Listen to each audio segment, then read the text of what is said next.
Please welcome back to our show, Dr. Ọbádélé Kambon. Good morning. Good morning. Welcome to our show. Good. Mahatma Gandhi, known for his non-violent protests against the British and leading his country to independence, a very revered figure around the world. Why would you pull down his statue? Yeah, for me being in African studies, we always have to look at who is the person in relation to us as African people. And if you look at his record throughout his entire life, you see consistency in terms of being pro-Indo-Aryan, and that's his own word that he described himself as, and anti-black, whether that was in South Africa against the Zulus there, or in India against the Dalits there, the black untouchables of India. So when you look at the things that he actually did, so sometimes we talk about the things that he said about black people, that he called us kafirs, he called us savages, half heathens, 1 degree removed from an animal who lived like animals. These are the things that he said after he supposedly had some type of life-changing epiphany. That's one, but then when you look at his actions, he played a major role in terms of the one who instigated the segregation of the Durban telegraph and post offices.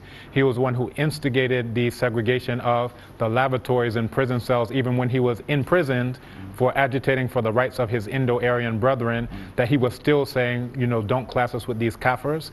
If you also look at his role in the Zulu War, in this, he says that's when he had this supposed life-changing vow. But when you actually read, and you can read this in the collected works, what he was saying was that he's trying to get military training. He wants to learn rifle training, actual warfare, in order to kill these Zulus, you understand? This is what he's writing in Gujarati. Now, those who he's duped, and it's very clear that he has one thing that he writes in English, and then something that he writes in his own mother tongue, which is Gujarati. He says that the ambulance corps shouldn't last more than a few weeks. After that, then we'll be part of a permanent body that will now get military training. So he's agitating to get guns in order to shoot who? The black people, the indigenous people. So I think we can, and then also you can look in India, his role in terms of he had this fast unto the death to prevent the Dalits, the black untouchables of India, from getting their rights. They agitated for the double vote, and they actually were awarded it, but that award had to be pulled back because Gandhi said he would fast unto the death. So he coerced Ambedkar into signing this Pune Pact. But these are the things, these are the actions concrete against black people throughout his entire life. You were in the thick of things. Yes, definitely. Absolutely. You were, yes. I mean, you're a leader in the petition, right. And you're a leader in African Studies in the University of Ghana, so you obviously were in the thick of things. The school is aware that you will pull down the statue. So the school pulled down the statue from my knowledge. Matter of fact, I came to know of it when Radio Universe, which is the radio station there on campus, called me and said, what do you think about them pulling down the statue? They didn't, just like it came in, they didn't advertise it, they didn't let us know it was coming or going. They did it when the students weren't there for both it coming and it going. And you know, these are the things that really, when you are not in tune with the people in terms of, you should ask the people who know better. So those of us who know who Gandhi was in relation to black people, you know, you should be, you know, really getting those who are researchers and who have done the research and know who Gandhi was. All of your colleague lecturers in tune with you regards to this Gandhi issue? I definitely wouldn't say all. I would say by far the vast majority. So we had our petition, which is over 2,500 signatures. There was eventually some counter petition where the first petitioner was Mahatma Gandhi. Someone signed that Mahatma Gandhi was the first signatory of their counter petition. And that says, okay, this means you really are not serious and are really not principled if you're just going to give ghost signatures. Next we'll have Martin Luther King or whoever. Supporters of Gandhi argue that his works in humanity and his works to help people in India should outweigh the little troubles he made toward black people. So, and to that you say? So when you ask the actual black people of India, you know, they're very clear on who Gandhi was. So, you know, for us being outside of India, we may just look at them as all one people. But when you look inside of India, they're very clear in terms of everything Gandhi did to fight against their rights. So you have an organization for minority rights in India. You have all these different organizations that are united in terms of what Gandhi did against them. If you look at the writings of Ambedkar, he talks about what Congress and Gandhi have done to the untouchables. So it's not so much him fighting for Indians, but for which Indians is he fighting? And it's always the upper caste Hindus. So this is something that we really have to keep in mind. Prominent Ghanaian figures like Professor Michael Quay well, at the time your team started raising a petition, said this will be most unnecessary, this is uncalled for, and not in the supreme interest of Ghanaians. How do you feel about such a statement? Yeah, it really brings up the point of whose interests are our so-called politicians serving. You know, in the words of our esteemed elder, PLO Lumumba, he talks about we don't have leaders, we have misleaders, you understand? So when you look at India saying that they're going to build a $200 million parliament for Ghana, when you look at them building Jubilee House, when you look at them, right after this was going, they said you could see Nana Akufo-Addo standing with the High Commissioner of India, and he's holding a check for $1 million to renovate. What they're telling you is we've bought your president and we've bought your lawmakers. So this is, you know, something that is quite egregious, and it really lets us know that are these people here to serve our interests as black people, African people with dignity?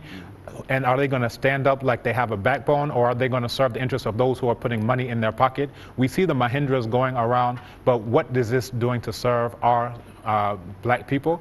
And then on the other side is that we know about Gandhi, but the oldest book in the history of the world was written by an African named Ptah-Hotep. There's no statue of him, and much less do we even know his name. The very first multi-genius in the history of the world was Imhotep, also an African.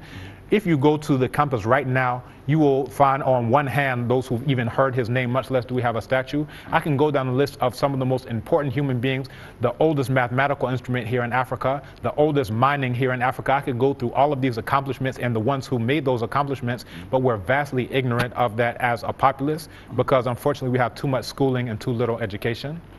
Wow. How do you feel specifically about this statue being transferred to the Kofi Annan Peacekeeping Center, a center named after arguably one of the most... Center for Excellence in ICT. One of the most prominent Ghanaians of all time. How do you feel about that specifically? Yeah. You know, when people were asking me, was the removal of the Statue of Victory, I said a tentative victory, because even though that move was taken, nothing has been done, or very little has been done, to eradicate the type of colonial mentality, the enslaved mind mentality, the prostitution mentality. And when I say prostitution, I mean an odd mix between prostitute and politician, the one who can be bought off. Oh, okay. So, you know, when we look at this, I think there's so much more work to do in terms of getting rid of that colonial mentality, the one who is willing to be a footstool and a rug on the floor. Are being bought. It's not that I think they've been bought. We can actually see, as a matter of fact, when India was coming with the statue, they were talking about how many more billions that they plan on increasing trade. You can actually see Nana Akufo-Addo, you know, holding the check. This is, we know what India is attempting to do. Now it's up to our leaders, or perhaps they will prove themselves to be misleaders. It's up to them to either stand for the people who they're supposed to represent, or stand on the side of those who are attempting neo-colonialism with the face of their soft power. So we see India in a proxy war, and we can go a little bit into the global geopolitics of this. We see India competing with China in terms of who's going to get a foothold in Africa. And, you know, essentially what they're all doing, they know what many of us don't know is whosoever controls Africa controls the world.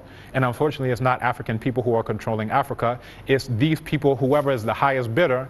You can see, you know, Francophonie, they want to make French mandatory. You can see the U.S. military base. Everyone is running here. Meanwhile, we're rushing across the desert to go into Europe to sweep the floors for someone.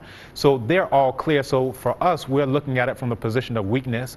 But we need to start thinking about, why are all of them coming here? Why are they all trying to push their soft power here in Africa?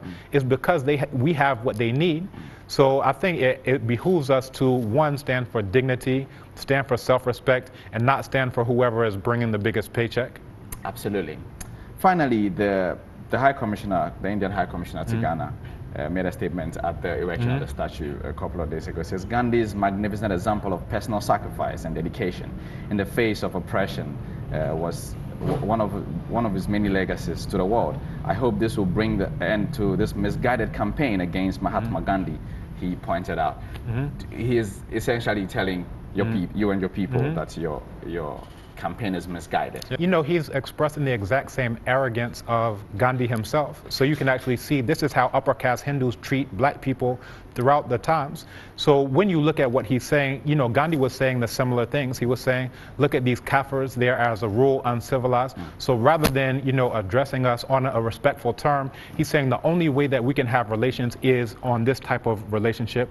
India, not just India, but the upper caste Hindus on top, and then you black people underneath. So So I think his statement, is misguided in and of itself, and is really, it shows this neo-colonial type of mentality that some of these upper caste Hindus are bringing. And that's why I think as Ghanaian people, it helps us to have solidarity with the Dalits, the oppressed people of India, the Adivasis, the Siddhis, all of these people who right now you have African people who are beaten to death in broad daylight. Olivier, who was out of the Congo, was beaten to death in broad daylight. You have African students who go there. So meanwhile, our supposed government is putting security on a statue where they have absolutely nothing to say about the black people who are killed right now. Africans, Ghanaians who are right there. We haven't heard anything from the Ministry of Foreign Affairs.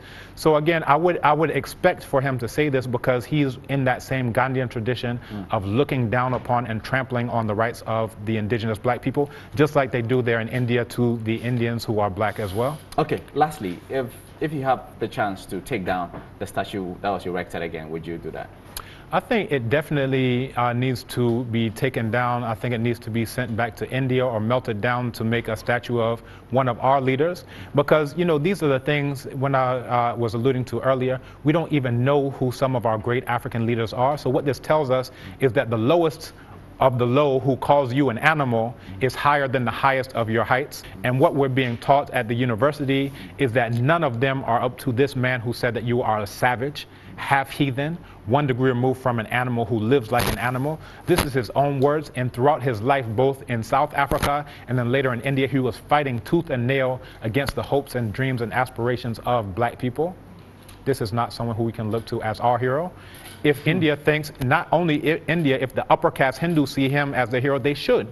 You understand? But for us as black people, we have to be centered and we have to have dignity, self-respect, and enough backbone in order to stand against all of these injustices to our dignity and our self-respect. Thank you once again, Dr. Ọbádélé Kambon. It's always a pleasure. Always Thank a pleasure. you for shedding light on the show. Thank you. Well, as black people, we need to have self-dignity and the confidence enough to do our own things. And conversations like this just get you thinking throughout your day. So you think about these things that we've talked about today on this program, and inform yourself. Up next, Daddy Bosco, an astute radio and media mind, is calling for the legalization of marijuana. Well, thankfully, he's here himself to defend his own comments. That's up next on Entertainment Review.